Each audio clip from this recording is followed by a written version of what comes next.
Hey guys, this is CoBuystedt over at BISH'S RV in Junction City, Oregon. I'm here to show you the Jayco 29BH travel trailer. So first off, here's your pass-through bay. Ignore the audio gear, that's fine. You do have a little table right here, and it has a nice storing spot. You can pull this button off right here and get it out, and it just props out. It doesn't clip onto anything. Also right here you have your steps. You have the solid steps in the back. You have the awning that goes all the way to the end of the rig. Very big one. And it's got the lights, as you can see. And then we got the two speakers above by that awning. Let's see if you can catch it. So you can kind of have your music going out underneath your awning. This is one of the reasons why I love Jayco, is their kitchen stuff is like a metal. Best quality. It ain't going anywhere. Condition ain't going anywhere either. You get this little wire, like bendable sink thing. I wonder if we have, okay, we don't have any any water. Little bottle opener and a fridge. Honestly, I think this rig is probably my opinion of the perfect layout for a bunkhouse. I just really like it. I've got 2 kids, and I think this one would suit me just fine. That's my honest opinion. You get your counter areas right here. You get storage above. You get your microwave, you got a cooktop, you got an oven right here. The microwave is just standard microwave, it's not a convection. You get your refrigerator and your freezer, separated doors. You get some pantry space right here along the side. If you need a little more pantry space, I'll kind of jerk you around a bit, but there's a little storage right here as well. It's right by your kitchen, so it kind of doesn't feel weird. Little extension right here if you want to have a little spot to cut something up. And then here's your living room area, your entertainment stand. Got your TV, got storage right here. My ceiling does feel higher, as well as it's also bowed. Barely bowed, but overall it's higher than your standard trailer. I'm not that short. You come into the bedroom. So these lights are kind of cool. They're touch buttons. If you just touch this button, it'll glow blue. You touch it again and you get blue, just like that one.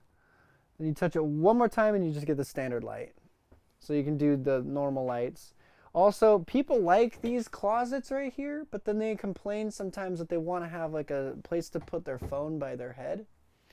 So they decided to cut this little hole out right here. They decided to cut this little hole out right here so you can store your phone in a water glass or something. They do have power inside of that hole. Both sides have the hole. This is your closet area. You have drawers right here, place to hang things, a curtain rod, and a mirror. The light is in the ceiling over there as well. And you do have a door to get out, as you saw from outside. Emergency exit. This thing does have solar. Your bedroom is a sliding door mechanism right here. So then if you look at the couch right here, you got 2 seats. Light switch right there. And then you have your dinette area over here. You can see how the table, ooh, I like how they cut that different.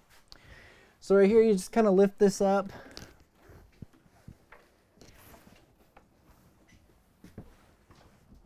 That slides out.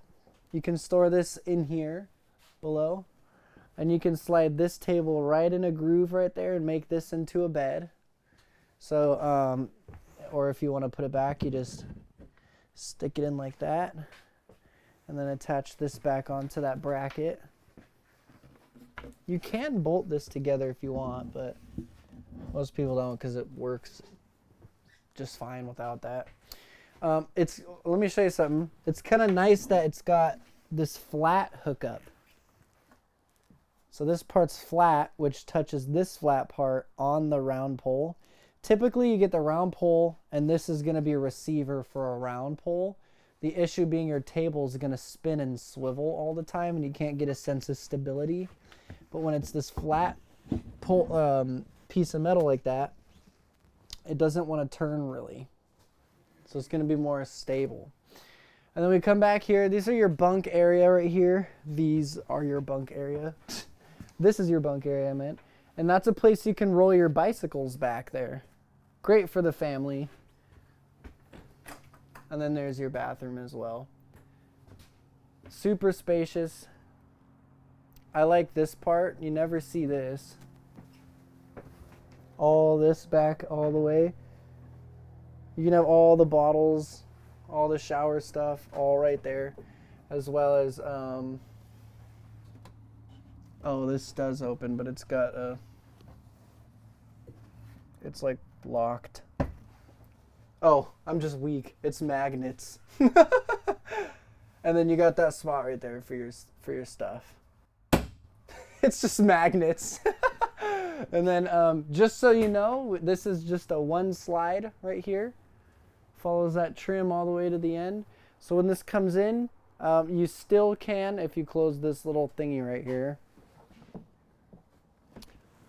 it closes like that. With the slide in, you can squeeze, you can still access your fridge, you can still access your bathroom, and if you go in the front door, you can still access your bedroom. So you really don't get super like clogged up in here when the slide is in if you need to pull over real quick or whatever too. So this is my opinion, like I said, of the perfect bunkhouse. And if you have any questions on a rig like this, you can just give me a call. My name is CoBuystedt, and I'll be happy to help you out. 541-735-1535. Thank you.